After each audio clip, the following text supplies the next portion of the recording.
Hi everybody, welcome back to This Is My Life, an Empath's Path. I'm Sherry and I'm glad that you're joining me again today.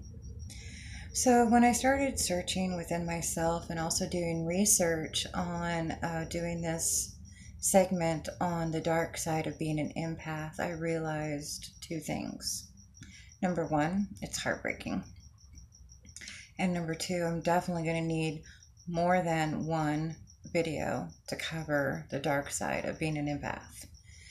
So, what I've decided to do is alternate between these dark segments as well as doing some light segments and showing the positivity in being an empath as well.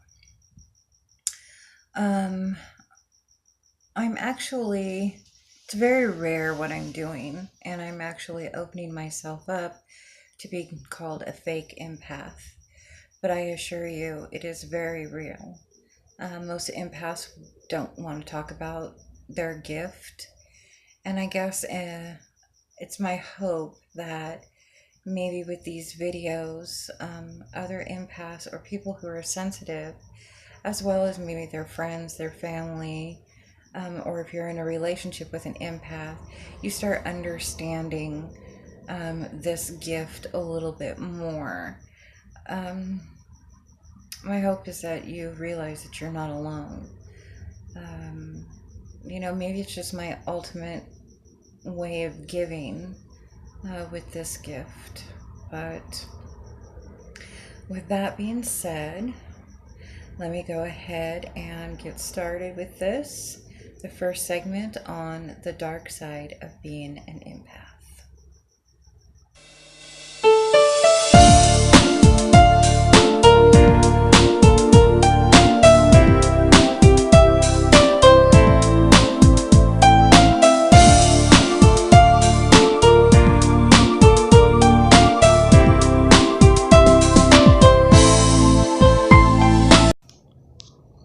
The Dark Side of Being an Empath, Part 1, Dark Emotions. Empaths are usually viewed as light beings, hope, love, giving, the golden retriever of people. They want to help, please, and comfort you. They sense your feelings and energy and are drawn to it, ready to listen, lift you up, praise you, and make you feel better about yourself. Who wouldn't want to spend time with someone like that? Their interest in you is not fake, it's absolutely genuine. You feel yourself smiling, you feel accepted, or feel you can accomplish anything you desire. They are your therapy when an empath has decided to engage you. But here's what's happening to the empath. They are absorbing all of that self-doubt, anger, sorrow, or frustration you were feeling as they feed positive energy to the object of their focus. These dark emotions will begin to exhaust an empath, and if they don't have downtime to recover from those emotions, they can eventually take them over. In some cases, even make them feel ill. There is no shortage of toxic input for them to absorb, which can lead to physical and psychological effects. This is why most empaths will tell you they don't watch the news or certain types of movies. As I explained in the 7 ways an empath contributes to the demise of their relationships, empaths feel everything very deeply, especially when they care for someone. This can bring out another set of dark emotions for the empath. Within every person, even empaths, there is both light and dark. A narcissistic trait of selfishness can rise within an empath when they have connected to someone, especially if they are already feeling emotionally compromised. They will not give themselves over 100% to love. The experience would be far too intense for the empath and their lover.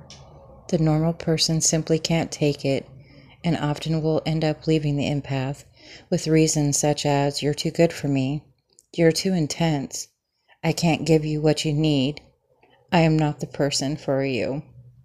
This further injures the empath. They have only given a fraction of what they're capable of. Imagine the destruction if they gave it all.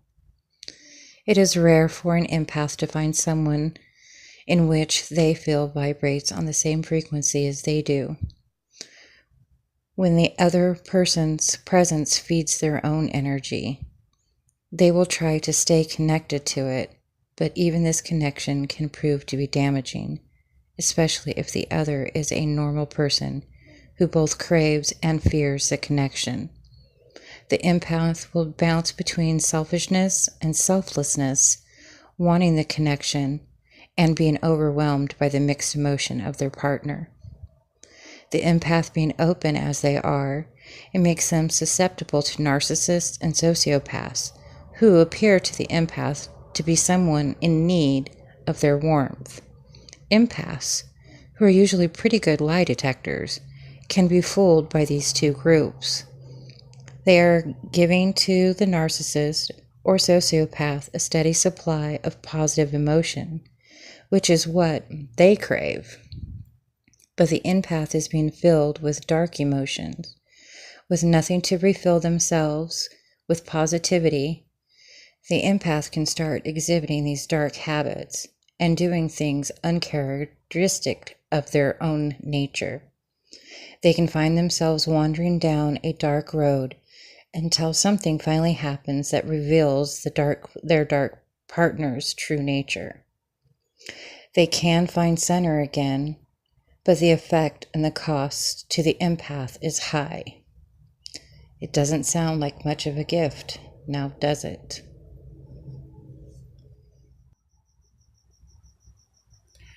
So, how did you find that? Was it interesting? Informative? Please don't be discouraged. I'll be back in a few days with another episode, this time called Why Being an Empath is a Gift and Not a Curse. The light side of being an empath. So please make sure you subscribe. At the end of the video, there will be different ways that you can follow me on Instagram, on Twitter, on Facebook. You can leave comments down below. If you have any questions, you can always email me. That's also at the end of the video. And I look forward to seeing you back soon. Thanks.